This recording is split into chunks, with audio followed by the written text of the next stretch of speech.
रूस और यूक्रेन के बीच हो रहे युद्ध पर दुनिया की निगाह टिकी है कि आखिर इस युद्ध का निर्णायक मोड़ क्या होगा।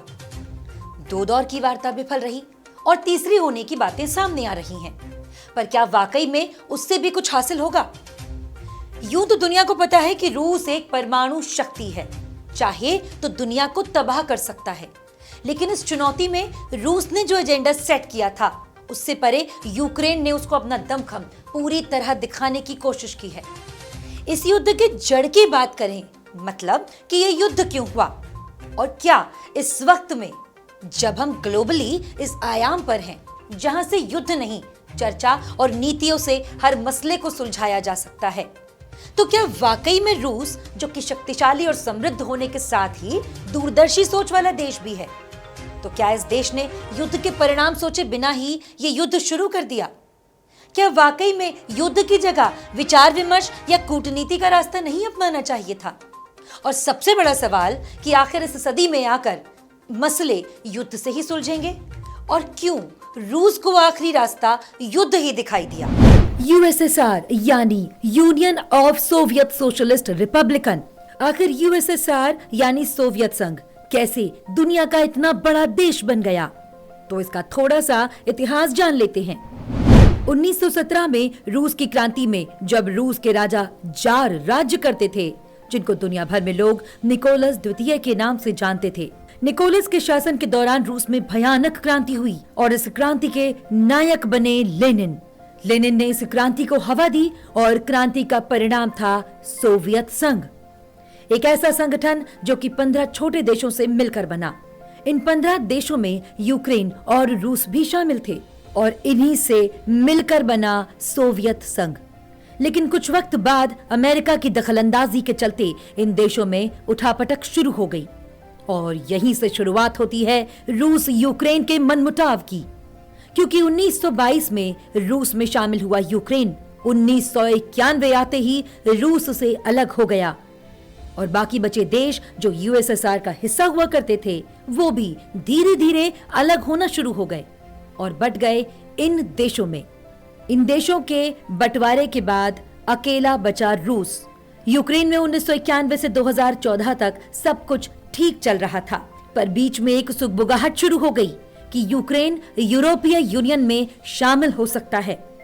और जैसे ही 2014 में आए यूक्रेन के राष्ट्रपति पेट्रो, जो कि समर्थक थे रूस के, और रूस के समर्थन में कहने लगे कि यूक्रेन को यूरोपीय यूनियन में शामिल नहीं होना चाहिए, वरना यूक्रेन को भी अमेरिका अपनी स्ट्रैटेजी के चलते नेटो का सदस्य बना देगा।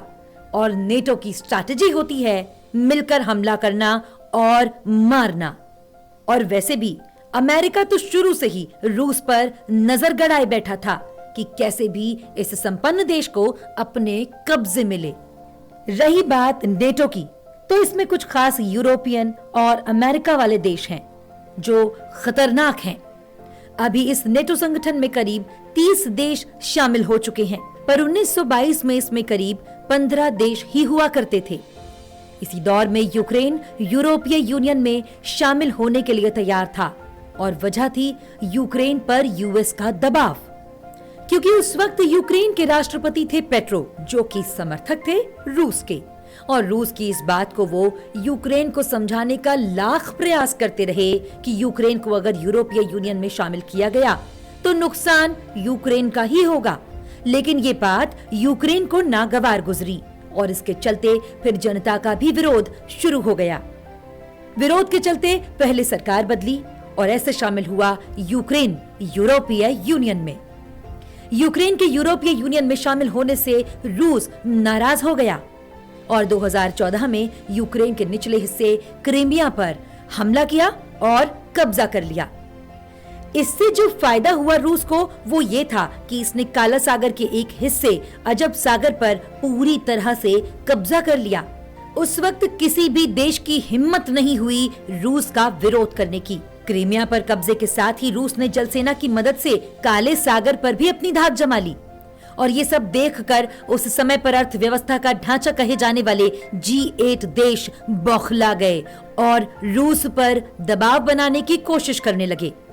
ताज्जुब की बात यह है कि इन G8 कहे जाने वाले 8 देशों का हिस्सा रूस भी था, पर रूस की तरक्की देखकर बाकी देशों ने रूस के खिलाफ ही मोर्चा खोल दिया और इसी मतभेद के चलते 2014 में रूस को G8 से बाहर कर बाकी बचे देश बन गए G7।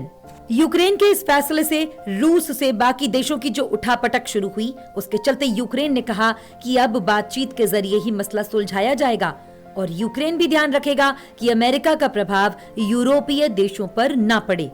लेकिन जब यूक्रेन 2017 में फिर अपनी बात से पलट गया और कहने लगा कि वो नेटो संगठन का हिस्सा बनेगा, तो रूस को समझ आने लगा कि यूक्रेन एक बार फिर से अमेरिका के बहकावे में आ चुका है। अब सवाल आता है ये कि यूक्रेन के नेटो में शामिल होने से आखिर रूस को तकलीफ है तो है क्या? तो आइए जरा इसको समझते हैं। वर्तमान में 30 देश इस संगठन यानी नेटो का हिस्सा हैं और सभी देश शक्तिशाली भी हैं। नेटो संगठन ने अपने कुछ नियमों के द्वारा इन 30 देशों को जोड़ा है, जिनमें कुछ नियम बेहद घातक हैं और इन्हीं में से एक है नेटो का आर्टिकल 5। इसके हिसाब से ये 30 देश अपनी सुरक्षा के चलते मिलकर किसी भी देश को खत्म कर सकते हैं और बदले में इन पर कोई कार्रवाई भी नहीं होगी।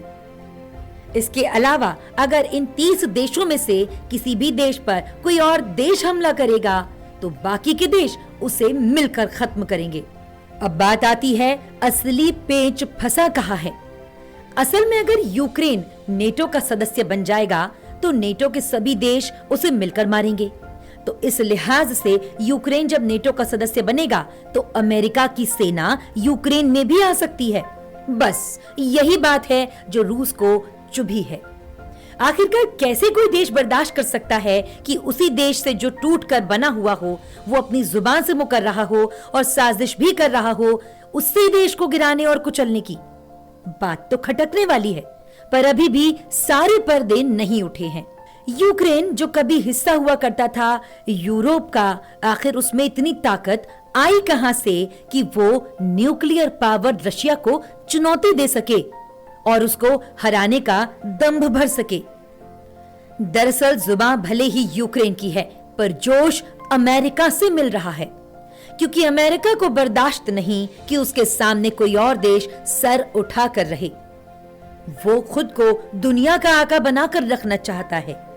हालांकि ये पहली बार नहीं है कि अमेरिका ने ऐसा किया है। अफगानिस्तान के वक्त भी अमेरिका ने बहुत कोशिश की थी, पर हार का मुंह देखना पड़ा और तालिबानियों ने इसे अपनी जीत करार दिया था।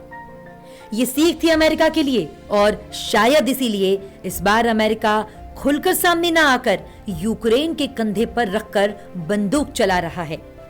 लेकिन शायद रूस, यूक्रेन, अमेरिका और नेटो अपने वर्चस्व की इस लड़ाई में ये भूल गए हैं कि एक दूसरे को मारकर भले ही भौगोलिक दुनिया पर वो आका बन जाएंगे, पर जमीनी हकीकत में महज तानाशाहों की फहरिस्त में टॉप पर देखे जा रहे हैं। लेकिन शायद रूस, यूक्रेन, अमेरिका और नेटो अपने वर्चस्व की इस लड़ाई में ये भूल गए हैं कि एक दूसरे को मारकर भले ही भौगोलिक दुनिया पर वो आका बन जाएंगे, पर जमीनी हकीकत में महज तानाशाहों की फहरिस्त में टॉप पर देखे जा रहे हैं। क्योंकि अगर ये युद्ध नहीं थमा तो निश्चित है कि ये तीसरे विश्व युद्ध की आहट है। स्काई न्यूज ग्लोबल के लिए स्वाति शर्मा। 2 विश्व युद्ध देख चुकी दुनिया आज तरक्की के कई पायदान चढ़ चुकी है, लेकिन अभी भी तीसरे विश्व युद्ध के नाम से कांप उठती है। और अगर तीसरा विश्व युद्ध हुआ तो बहुत कुछ भविष्य में पहुंचकर भी पीछे छूट जाएगा।